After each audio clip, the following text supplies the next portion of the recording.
Commissioner Ben-Veniste. Good morning, gentlemen. First, I would like to personally commend each of you and the dedicated men and women who serve our nation through NORAD. I'd like to explain to you what you probably know already, and that is that our mandate as a commission is to provide the most detailed and accurate exposition in our final report of what occurred leading up to the 9/11 tragedy and the events subsequent thereto. And so please understand that our questions may be very pointed. We mean no disrespect, but we have our mission as well. Now, General McKinley, is it fair to say that the mission and the primary responsibility of NORAD is to defend our homeland and our citizens against air attack? On the day of September 11, 2001, our mission was to defend North America, to surveil, to intercept, to identify, and if necessary, to destroy. Those targets which we were posturing were going to come from outside our country. In fact, that tracks originating over the landmass of the United States were identified friendly by origin. Therefore, those alert sites that were positioned on the morning of September 11th were looking out primarily on our coasts at the Air Defense Identification Zone, which extends outwards of 100 to 200 miles off our shore. So that was the main focus of NORAD at the time. I asked you about your responsibility, sir, and I ask you again whether it was not your responsibility as NORAD to protect the United States and its citizens against air attack. It is, and it was, and I would just caveat your comment by saying that our mission was, at that time, not designed to take internal FAA radar data to track or to identify tracks originating within our borders. It was to look outward as a Cold War vestige, primarily developed during the Cold War to protect against Soviet long-range bomber penetration of our intercept zone. Well, I think, sir, you have used a good term, not good for the United States, but accurate in terms of the vestigial mandate operationally to look outward toward the borders rather than inward. And by vestigial, you mean, I'm sure, as a result of our decades of confrontation with the former Soviet Union. Correct, sir. And so on the day of September 11th, if you can see these dots, I know it may be difficult to see, NORAD was positioned in a perimeter around the United States, but nothing in the central region, nothing on the border with Canada. That's correct, sir. Now, let me ask you, sir, whether the concept of terrorists using an airplane as a weapon was something unknown to the intelligence community on September 10th, 2001. Very good question, and I asked. Thank you. I asked our staff to provide me some data on what they had that morning. As I said, General Arnold was at the helm that morning. But basically, the comments I received from my staff was that there was no intelligence indication at any level within NORAD or DOD of a terrorist threat to commercial aviation prior to the attacks. And information from the daily Joint Chiefs Intelligence Report on the morning of September 11th indicated no specific dangers or threats within the country. My question, sir, and I mean no disrespect, but we'll save time if you listen to what I ask you. My question is, the concept of terrorists using airplanes as weapons was not something which was unknown to the U.S. intelligence community on September 10th, 2001. Isn't that fair to say? I'd like the intelligence community to address that. I would find it hard to believe that they hadn't speculated against that, but it was unavailable to us at the time. Well, let's start, for example, with September 12, 1994. A Cessna 150L crashed into the south lawn of the White House, barely missing the building and killing the pilot.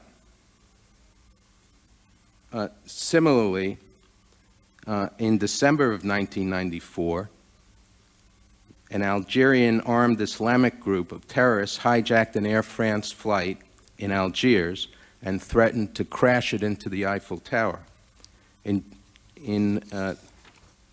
October of 1996, the intelligence community obtained information regarding an Iranian plot to hijack a Japanese plane over Israel and crash it into Tel Aviv. In August of 1998, the intelligence community obtained information that a group of unidentified Arabs planned to fly an explosive-laden plane from a foreign country into the World Trade Center. The information was passed on to the FBI and the FAA. In September of 1998, the intelligence community obtained information that Osama bin Laden's next operation could possibly involve flying an aircraft loaded with explosives into a U.S. airport and detonating it. In August 2001, the intelligence community obtained information regarding a plot to either bomb the U.S. Embassy in Nairobi from an airplane or crash an airplane into it. In addition, in the Atlanta Olympics, the United States government and the Department of Justice and my colleague, Jamie Gorelick, were involved in planning against possible terrorist attacks at the Olympics, which included the potential of an aircraft flying into the stadium. In July 2001, the G8 summit in Genoa, attended by our president. Among the measures that were taken were positioning surface-to-air missiles, ringing Genoa, closing the Genoa airport, and restricting all airspace over Genoa. Was not this information, sir, available to NORAD as of September 11th, 2001? It's obvious by your categorization that those events all took place and that NORAD had that information.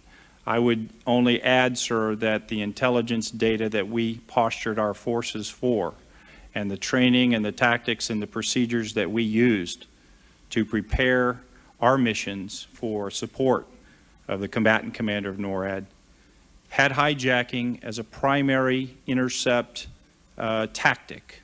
And we have some of the finest fighter pilots, as you know, in the world, who are some of the best people in the world, who can do their mission extremely well.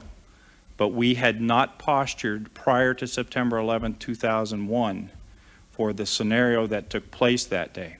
Well, obviously, it would be hard to imagine posturing for the exact scenario, but isn't it a fact, sir, that prior to September 11, 2001, NORAD had already in the works plans to simulate in an exercise a simultaneous hijacking of two planes in the United States? Colonel Scott, do you have any data on that? I'm not aware of that, sir. I was not present at the time. That was Operation Amalgam Virgo. Yes, sir. Specifically, Operation Amalgam Virgo, which I was involved in before I retired, was a scenario using a third world uninhabited aerial vehicle launched off a rogue freighter in the Gulf of Mexico. General Arnold can back me up. At the time, one of our greatest concerns was the proliferation of cruise missile technology and the ability for terrorist groups to get that technology, get it close enough to our shores to launch it. In fact, this exercise, we used actual drone, MQM-107 drones, which are about the size of a cruise missile, to exercise our fighters and our radars in a Gulf of Mexico scenario. You're referring to Amalgam 01, are you not? Yes, sir. Amalgam. I'm referring to Amalgam 02, which was in the planning stages prior to September 11th, 2001, sir. Is that correct? That was after I retired, and I was not involved in '02. And will you accept that the exercise involved a simultaneous hijacking scenario? I was not involved in '02. Sir, I do have some information on '02, if you'd allow me to read it for the record. Please. Amalgam Virgo in general, '02, was an exercise created to focus on peacetime and contingency NORAD missions. One of the peacetime scenarios that is and has been a NORAD mission for years is support to other government departments. Within this mission falls hijackings. Creativity of the designer aside, prior to 9/11, hijack motivations were based on political objectives, i.e. asylum or release of captured prisoners or political figures.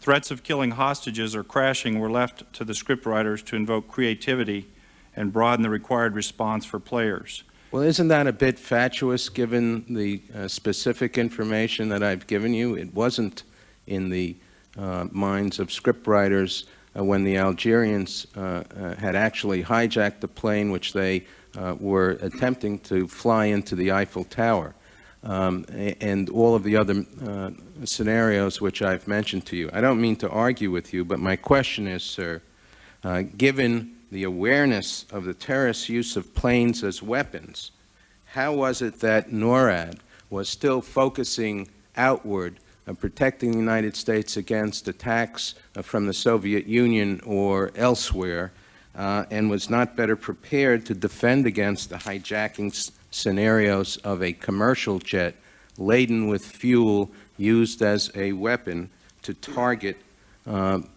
citizens of the United States? When you say our training, our mission was vestigial, I think you said it in an encapsulated form, but would you agree that on the basis of the information available that there could have been better preparedness by NORAD to meet this threat? In retrospect, sir, I think I would agree with your comment. With respect to the bases that were available for protecting the East Coast, and Colonel Scott has gone through the scrambling of aircraft. I wanted to focus just on one flight, Flight 77, and then Secretary Lehman will ask you some more specific questions. With respect to Flight 77, sir, you testified previously before the House Armed Services Committee, and General Eberhardt was questioned. You're familiar with his testimony, sir? Yes, sir. Okay. He was questioned about Flight 77, and because of the use of Langley Air Base, which is 105 miles from our capital, as opposed to, say, Andrews Air Force Base, which is in the neighborhood. The question arises, again, about the positioning and the thought behind the positioning of fighter planes to protect our capital in an enhanced terrorist threat situation such as existed on September 10th, 2002. Let me ask you about Flight 77 again. The question was, the timeline that we've been given is that at 8:55 on September 11, American Airlines Flight 77 began turning east, away from its intended course, and at 9:10, Flight 77 was detected by the FAA radar over West Virginia, heading east. That was after the two planes had already struck the Trade Center tower. Is that correct, Colonel Scott? Yes, sir. Now, 15 minutes later, at 9:25, the FAA notified NORAD, according to this statement, that Flight 77 was headed toward Washington. Was that the first notification? 9:25 that NORAD or DOD had that Flight 77 was probably hijacked? And if it was, do you know why it took 15 minutes for the FAA to notify NORAD? General Eberhard said, "Sir, there's one minor difference. I saw it as 9:24, which you do as well, that we were notified, and that's the first notification that we received." Do you know if that was the first notification to DOD? Yes, sir, that's the first documented notification that we received. And I want to focus on the word documented because it's very important for us to know when NORAD actually received notification, given the fact that planes had already crashed into the World Trade Center, and given, I'm sure, the assumption that these were terrorist acts and there could be more coming, more planes coming. Is it in fact correct, sir, that the first notification of any type that NORAD received was not until 9:24 with respect to Flight 77? With your concurrence, sir, I'd like to ask General Arnold to address that. He was on the floor that morning. Thank you. Simple answer to your question is I believe that to be a fact. The 9:24 is the first time that we had been advised of American 77 as a possible hijacked airplane. Our focus, you got to remember that there's a lot of other things going on simultaneous here, was on United 93, which was being pointed out to us very aggressively, I might say, by the FAA. Because of our radars looking outward and not inward, the only way for us to know where anything was for the FAA to pass along that information to us. Well, is it not the case, General Arnold, that there was an open line established between FAA, NORAD, and other agencies, including CIA and FBI, that morning? Well, I wasn't on that line at that particular time if that were the case. In fact, there's an open line established between our sectors at really the tactical level where they're controlling the aircraft, talking to the FAA controllers from time to time. We did not have an open line at that time with the FAA. That is not accurate. You did not. You were not. NORAD was not in contact by... The Continental United States NORAD region, my headquarters, were responsible for the Continental United States Air Defense, did not have an open line with the FAA at that time. Was there some NORAD office that had an open line with the FAA? Excuse me, let me finish my question, please. Was there some NORAD office, and you'll forgive us because we had asked for this information prior to the hearing from FAA and did not receive it. But we are advised that there was indeed an open line between either the net or some other name given to essentially an ongoing conference whereunder, in real time, FAA was providing information as it received it. Immediately after the first crash into the towers, we're told, with respect to each of the events that were ongoing of any remarkable nature. I see General McKinley is nodding. I'd like to, if I may, address this based on my research and review for this commission.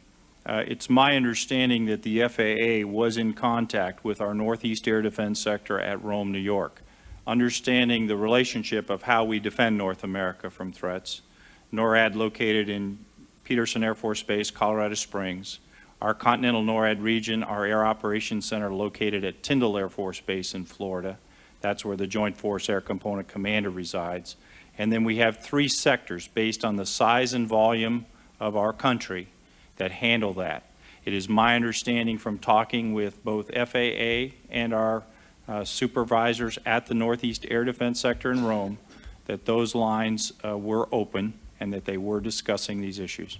So is it fair to say that at least the NORAD personnel in Rome, New York, had information available to it in real time once it saw, when we were advised that this occurred at approximately 9:02, which would have been 22 minutes earlier, that Flight 77 first was observed deviating from its course, something in which, in the context of what was going on that day, would be quite interesting, if not remarkable. Got any comments? Sir, I think it's also important to understand that like the CONUS region, the FAA is also broken down into subordinate command and control centers as well. I know that the Boston Center was talking directly to the Northeast sector. I don't believe Flight 77 was in Boston Center's airspace. They were in Cleveland. I think the FAA can report accurately on this, but I believe 77 was in Cleveland Center airspace when it developed the problem where they lost its radar image. And I believe, and the FAA again can testify better to this, they would take action based on losing that identification in Cleveland. Well, actually, I think, according to the information that we have, the first indication was not a loss of radar contact, but rather a course deviation with respect to Flight 77. Now, I don't mean to take up any more time in this because we're going to want to follow up on all of this information in great detail, but let me ask whether there is regularly made a tape recording of these open line communications. Not to my knowledge. Not to my knowledge. That does FAA, to your knowledge, keep a recording of these crisis situations? I am unaware, but I would certainly direct that to them, please. So to the best of your knowledge, you don't have anything further to shed light on when you first learned, NORAD, first learned of Flight 77's probable hijack status prior to 9:24 a.m. I can provide that for the record. I do not have any further knowledge at this time. We would ask that you do so. Yes, sir. Thank you, Mr. Chairman.